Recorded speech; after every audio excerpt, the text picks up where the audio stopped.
बांझ बहू की छठ पूजा। अरे तो किसी भी काम की नहीं है। मुझे दादी और मेरे बेटे को बाप बनने की खुशी तो तेरे देने की बस की नहीं। ना जाने कौन से कर्म फूटे थे मेरे जो मैंने तुझे चुना। बस कीजिए माँ जी, अगर मैं बांझ हूँ तो क्या इसमें मेरी कोई गलती है? देख, अभी मेरा मूड बहुत ज्यादा खराब है श्रुति। तू अपने कमरे में जा। अपनी सास की बातें सुनकर श्रुति बहुत ही ज्यादा दुखी हो गई और वो आंखों में आंसू लिए मंदिर में आ गई। हे दुर्गा माता, मैंने तो बचपन से आपकी बड़ी ही श्रद्धा के साथ भक्ति की है, फिर आपने मुझे ही क्यों बांझ किया? मुझे हमेशा बांझ होने की वजह से ताने सुनने पड़ते हैं, हमेशा। श्रुति ऐसे ही रोते हुए ये बातें बोल ही रही थी कि तभी उसके पड़ोस की औरत उसके पास आई। श्रुति? हाँ महादेवी जी आप? हाँ मैं यही माँ दुर्गा को भोग लगाने आई थी। घबरा मत श्रुति, मैंने तेरी सारी बातें सुन ली थी और अगर तेरा रोने का मन हो तो रो सकती है। उस औरत की बात सुनकर श्रुति के जज्बात उमड़ने लगे और वो रोने लगी। महादेवी जी, मैं ही क्यों? महादेवी ने अपने आंचल से उसके आंसू साफ किए। श्रुति बेटा, एक बात बोलो, मैं भी तेरी ही तरह बांझ थी, पर पता है मेरा ये बांझपन कैसे दूर हुआ? उसकी बात सुनकर श्रुति चुप हो गई। कैसे? मैंने बड़ी ही श्रद्धा के साथ छठ पूजा की। कहते हैं कि छठ माता को अगर उनका कोई भक्त इस पूजा से प्रसन्न कर देता है तो वो उसे वो दे देती हैं जो उसे चाहिए। क्या आप सच बोल रही हो? एकदम। तो भी इस बार छठ पूजा करना, हो सकता है छठ माता तुम्हारी भी मुराद पूरी कर दे। महादेवी की बात सुनकर श्रुति के अंदर एक हिम्मत सी जाग गई और वो मंदिर में ही छठ पूजा का मन बनाकर घर लौटी। इस बार तो मैं भी कार्तिक मास की षष्ठी को ये व्रत जरूर करूंगी। श्रुति ने घर जाकर अपनी सास और जेठानी को भी इस बारे में बता दिया। सुमित्रा को तो इससे कोई दिक्कत नहीं थी, लेकिन स्वाति ये नहीं चाहती थी उसकी देवरानी को कभी औलाद का सुख मिले। तुम सच में छठ पूजा का व्रत करोगी? सुना है ये सब बहुत कठिन व्रत में से एक है। अगर इससे मेरी झोली में भी खुशियां आ जाएंगी तो ये व्रत मैं जरूर करूंगी। स्वाति ने उसे बहुत भटकाने की कोशिश की, लेकिन श्रुति अपने फैसले पर अटल थी। एक बार फिर से सोच लो। सोच लिया। इस तरह से दिन बीत गए और आज कार्तिक मास की षष्ठी यानी कि छठ पूजा का दिन था। श्रुति ने भी आज के दिन छठ माता के लिए व्रत रखा था। हे माता, कृपया मेरे व्रत को स्वीकार करना। श्रुति बैठी हुई प्रार्थना कर रही थी और स्वाति उसे छिप कर देख रही थी। माता तो व्रत तब स्वीकारेंगी जब मैं ऐसा होने दूंगी। ऐसे बोलकर स्वाति श्रुति के पास प्लेट भर कर मिठाई ले गई। श्रुति ये लो, मेरी बनाई मिठाई खाओ। जेठानी जी, मेरा व्रत है। तो क्या हुआ, इसे मैंने एकदम शुद्ध तरीके से बनाए हैं, तुम व्रत में भी इसे खा सकती हो। मैंने लौंग के जोड़े पर व्रत रखा है, जब तक मेरा व्रत संपन्न नहीं होगा मैं कुछ भी नहीं खाऊंगी। श्रुति ऐसे बोलकर स्वाति के पास से आ गई। स्वाति मिठाई की प्लेट हाथ में लिए खड़ी रह गई। स्वाति ने बहुत चालबाजी की, लेकिन कोई फायदा नहीं हुआ। आखिर में शाम के समय स्वाति खाने की प्लेट हाथ में लिए श्रुति के पास आई। अरे अरे मेरी प्यारी देवरानी, तुम्हारी पूरी मेहनत बेकार हो गई। क्यों? छठ पूजा का व्रत आज नहीं कल रखा जाना था, और देखो तुम आज बेवजह ही भूखी प्यासी रही। चलो अब जल्दी से कुछ खा लो। क्या आप सच बोल रही हो? मैं भला झूठ क्यों बोलूंगी? श्रुति अपनी जेठानी की चालबाजी से जरा भी वाकिफ नहीं थी। उसने उसकी बात पर विश्वास कर लिया और बस श्रुति खाना खाने ही वाली थी कि तभी सुमित्रा के जोर जोर से चीखने की आवाज आई। माँ जी! श्रुति और स्वाति खाना पानी छोड़कर जल्दी से भागी। सुमित्रा के पास जाते ही उन दोनों की आंखें फटी की फटी रह गई। उन्होंने देखा कि स्वाति का बेटा सोनू बिल्कुल एक मुर्दे की तरह बिना सांस के अपनी दादी की गोद में लेटा हुआ था। सोनू! सोनू बेटा, सोनू आंखें खोल मेरे लाल। सोनू! माँ क्या हुआ मेरे बच्चे को? पता नहीं बहू, जब मैं यहाँ आई तो ये ऐसे ही पड़ा हुआ था। तीनों सास बहू सोनू को जल्दी से एक बड़े हॉस्पिटल लेकर पहुंची। देखिए, ये बच्चा अब जिंदा नहीं है, तो आप इसे घर वापस ले जाइए। बहू संभाल अपने आप को। सुमित्रा और श्रुति दोनों ही सोनू और स्वाति को किसी तरह घर ले आए। पूरे घर में अचानक कोहराम मच गया। श्रुति खुद नहीं जानती थी कि ये सब क्या हो रहा था। वो भी बस अपनी लाडली सोनू को देख रोई जा रही थी। हे छठ माता, ये व्रत मैंने अपने बांझपन को दूर करने के लिए रखा था। आपने मेरी जेठानी को ही बेइन संतान कर दिया। माता, मैं चाहती हूँ कि मेरे इस व्रत की सदके आप मेरी सोनू को वापस जीवन दान दे दो। श्रुति रो रो कर ये मन्नत मांग रही थी। कुछ ही देर में पड़ोसियों से पूरा घर भर गया। उन पड़ोसियों में महादेवी भी शामिल थी। स्वाति और सुमित्रा जोर जोर से रो रही थी कि तभी महादेवी स्वाति से बोली, स्वाति, ये ऐसे रोने का समय नहीं है। आज बड़ा ही पवित्र दिन है। आज के दिन तो चमत्कार होते हैं। मेरी बात मानो, हो सकता है कि आज के दिन तुमने कोई गलती की हो और उसी की सजा तुम्हें छठ माता ने दी हो। तो तुम्हें ऐसे रोने से अच्छा है माता से माफी मांगो, वो चाहे तो मुर्दे में जान आ जाती है। महादेवी की बात सुनकर स्वाति को अपनी गलती याद आती है कि उसने अपने श्रुति का व्रत तोड़ना चाहा था और वो सीधा अपने घर के मंदिर में गई। उसके हाथों में नन्हे सोनू का शव था। मुझे माफ कर दो माता। स्वाति ज्यादा कुछ तो नहीं बोल पा रही थी, लेकिन उसकी आंखों में पछतावे के आंसुओं का झरना बह रहा था। ये सब मेरी ही वजह से हुआ है। मैंने ही श्रुति के व्रत को बिगाड़ना चाहा, जिसकी सजा मेरे बच्चे को मिल गई। अब मैं छठ माता का व्रत करूंगी। स्वाति ने बिना कुछ खाए पिए ही व्रत कर लिया। श्रुति भी व्रती थी और वो भी सब कुछ समझ गई थी। जेठानी जी, मैं भी व्रती हूँ। आइए छठ माता से अपनी सोनू को वापस लाने की मन्नत मांगते हैं। देखना, वो हमारी जरूर सुनेंगी। दोनों देवरानी जेठानी ने व्रत कर लिया और सोनू के शव को मंदिर में रख दिया। वो दोनों 3 दिनों तक भूखी प्यासी बस प्रार्थना और अपनी गलती की माफी मांगती रहीं। स्वाति और श्रुति दोनों सड़क पर लेट लेट कर माफी मांग रही थी। हे माँ, मेरे बच्चे को जीवन दान दे दो। 3 दिन व्रत पूरे हो चुके थे और अभी वो पूजा के लिए मंदिर में बैठी हुई थी कि तभी अचानक से स्वाति को सोनू के दिल की धड़कन महसूस हुई और सोनू ने अंगड़ाई ली। सोनू, सोनू बेटा। माँ, माँ, मेरा बच्चा।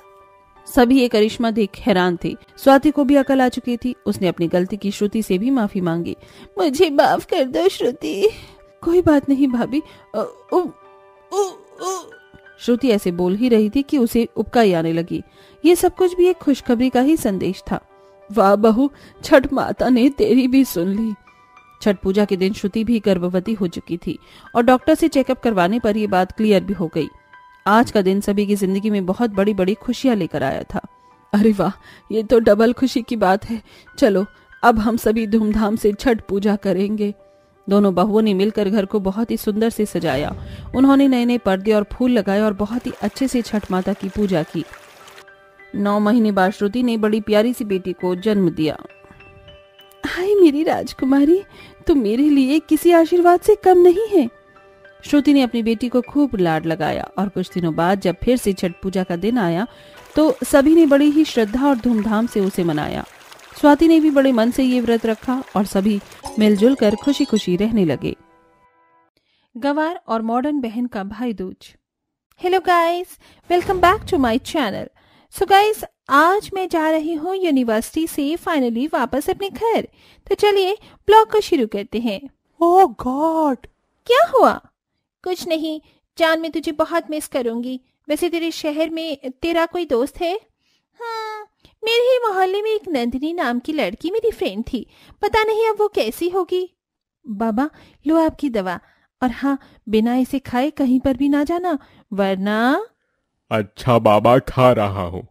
वैसे ये बनरिया से तैयार होके कहाँ जा रही है? मेरे कानों में उड़ती उड़ती खबर लगी है कि मेरी सहेली अपनी यूनिवर्सिटी से वापस आ रही है। अच्छा। वही जा रही हूँ। नंदनी ऐसे बोलकर अवनी के घर पहुंच गई। अवनी और नंदनी बचपन की सहेलियां और एक दूसरे की पड़ोसन थी। नंदनी तो सीधी सादी गवार सी लड़की थी और अवनी काफी मॉडर्न। अरे नंदनी बेटा, तुम? नमस्ते ताई जी। अवनी आ गई क्या? नहीं, अभी उसे आने में थोड़ा सा टाइम लगेगा। तुम अंदर आओ। अरे नहीं, मैं अवनी के लिए उसकी पसंद की खीर बनाने की सोच रही थी, लेकिन मेरे पास खीर बनाने के लिए मिल्क पाउडर नहीं है। ताई जी, खीर में सूखा दूध कौन डालता है? मैं डालती हूँ, तुम नहीं डालती क्या? नहीं, आप कहो तो मैं खीर बना दूं। अपनी सहेली के लिए मैं इतना तो कर ही सकती हूँ। ठीक है। नंदनी ने सविता की इजाजत लेकर बड़े मन से अवनी के लिए खीर बना दी और फिर वो अवनी का इंतजार करने लगी। कुछ देर बाद अवनी घर आ गई। सभी उसे देखकर बहुत खुश हुए। अवनी का बड़ा भाई भी उसका बड़ा ही बेसब्री से इंतजार कर रहा था। अवनी, 1 मिनट भैया। सो गाइस, फाइनली मैं अपने घर पहुंच चुकी हूँ और अब आपको मेरे घर के व्लॉग्स देखने को मिलेंगे। Bye bye. मॉम, तरुण भैया। मेरी प्यारी बच्ची, सफर में कोई परेशानी तो नहीं हुई ना? बिल्कुल भी नहीं। चल, तो अब तू फ्रेश होकर आ जा, फिर सभी खाना खाएंगे। नहीं मामा, अभी ना मुझे थोड़ी सी रील्स शूट करनी है, तो मैं बाद में खाना खाऊंगी। तुम्हें घर लौटकर अपने परिवार को समय देना चाहिए, ना कि ई फोन को। अवनी, तुम कौन हो मुझे ये बताने वाली? अरे मैं तुम्हें बताना ही भूल गई स्वीटहार्ट, ये तुमसे मिलने आई है। ओह, तो तुम मुझसे मिलने आई हो? वेल नंदिनी, मैं तुम्हें बता दूं, मुझे मेरे मसलों में बोलता हुआ मेरा परिवार भी पसंद नहीं है, इसलिए अच्छा होगा अगर तुम मुझे ज्ञान ना बांटो। तुमको क्या हुआ? मैं तुम्हारी सहेली हूँ, इतना तो। Just shut up. मेरी सहेली, वो भी तुम जैसी गंवार लड़की, कभी हो ही नहीं सकती। अवनी, तुमने हमारी सालों की दोस्ती को यूं ही। अरे यार, अपना ये मेलोड्रामा बंद करो। मम्मी, इस गंवार को आपने क्यों बुलाया हुआ है? अपनी जबान को संभालो अवनी, वो बेचारी तुम्हारे लिए यहाँ आई है और तुम उसे ऐसे बोल रही हो। भाई, जब ये गंवार को जानती नहीं है तो ये मेरी मैटर्स में क्यों बोल रही है? नंदिनी, तुम अपने घर जाओ, अभी अवनी का मूड सही नहीं है। मेरा मूड बिल्कुल ठीक है। चलो निकलो नंदिनी, और आगे से मेरे पास कभी मत आना। अवनी ने नंदिनी को भगा दिया। बेचारी नंदिनी आंखों में आंसू लिए घर लौटने लगी। ये अमीर लोग खुद को समझते क्या है? अभी यूनिवर्सिटी से पढ़ाई करके आई है और किसी से बोलने की एक धीले की भी तमीज नहीं है। अरे हम गवार हैं, अनपढ़ हैं तो क्या हुआ? हमारे पास भी दिल है।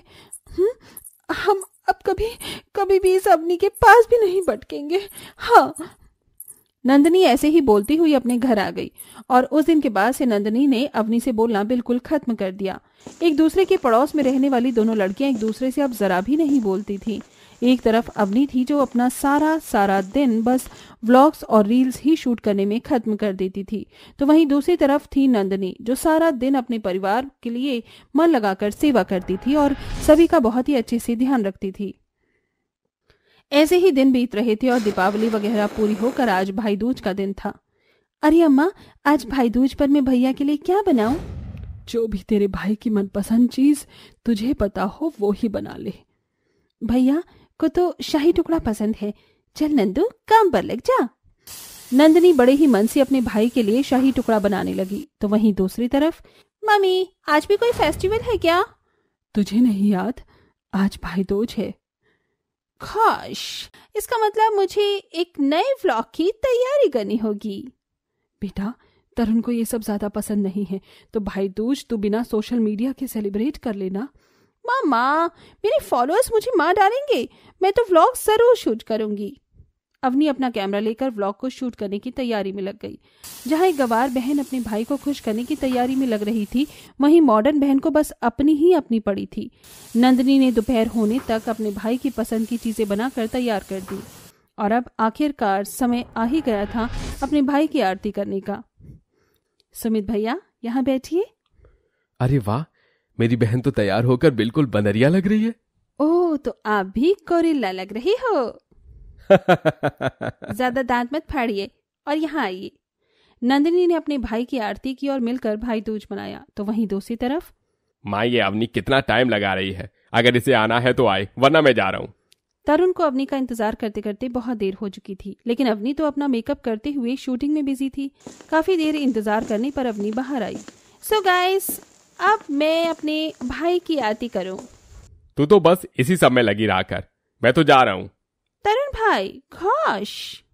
बेटा, मैंने बोला था ना, देख वो नाराज हो गया। पर मामा, भाई। अवनी तरुण के पीछे पीछे बाहर आई, लेकिन तरुण गुस्से में जा चुका था। अवनी ऐसा कुछ करना नहीं चाहती थी, इसलिए वो बाहर आकर रोने लगी। मैंने ऐसा कुछ गलत तो किया भी नहीं जो भाई इतना गुस्सा हो गए। अवनी रो ही रही थी कि उसे नंदिनी ने देख लिया और वो बाहर आई। अवनी, रो काहे रही हो? जाओ यहाँ से। देख, मैं तेरी सहेली हूँ, मैं तो नहीं जाऊंगी, बता तो सही। नंदिनी के पूछने पर अवनी और भी जोर जोर से रोने लगी और उसने उसे पूरी बात बता दी। सब कुछ सुनकर नंदिनी बोली, ये तो होना ही था। मैं तुम्हारे मसलों में टांग नहीं अड़ाती, मगर अपने परिवार को भी तुम्हें समय देना चाहिए। अवनी देखो, तुम्हारा परिवार भी तुम्हारा इंतजार करता है। जानती है तो जब तो यूनियन वर्सी में थी तब तेरे भैया तुझे बहुत याद करते थे, लेकिन तुझे उनकी भी तो भावनाएं समझनी चाहिए ना। तुम शायद सही बोल रही हो। अब मैं क्या करूं? उसे माफी मांगियो, और क्या। सही कहा। प्लीज नंदिनी, उस दिन के लिए तो मुझे माफ कर देना। कौन सा दिन? हम तो को कब का भूल गए हैं। ऐसे बोलकर नंदिनी ने अवनी को गले लगा लिया और फिर वो अवनी के साथ उसके घर चली गई। कुछ देर बाद तरुण घर लौट आया। भाई, मुझे तो उससे बात नहीं करनी। भाई प्लीज मेरी बात तो सुनो। प्लीज आप मुझे माफ कर दो ना। मैंने नंदिनी के साथ भी बहुत गलत किया था और अब मुझे उसका एहसास हो चुका है। प्लीज आप मुझे ऐसे बोलते हुए अवनी रो पड़ी। पागल, रो क्यों रही है? मैं बहुत बुरी हूँ। पागल, तू जरा भी बुरी नहीं है। चल अब चुप हो, तू बस थोड़ी सी नादान है। मुझे भी माफ करना जो मैं ऐसे उठकर चला गया। देख, मैं तेरे लिए कुछ लेकर आया हूँ, और क्योंकि नंदिनी भी मेरी बहन जैसी ही है तो मैं उसके लिए भी कुछ लाया हूँ। ऐसे बोलकर तरुण ने दोनों के हाथों में एक एक तोहफा दिया। अवनी और नंदिनी दोनों तोहफा लेकर अपने भाई से गले लग गई और फिर उन सब ने मिलकर भाई दूज बनाया। इस घटना के बाद अवनी को अकल आ चुकी थी और अब वो वापस नंदिनी की दोस्त भी बन चुकी थी।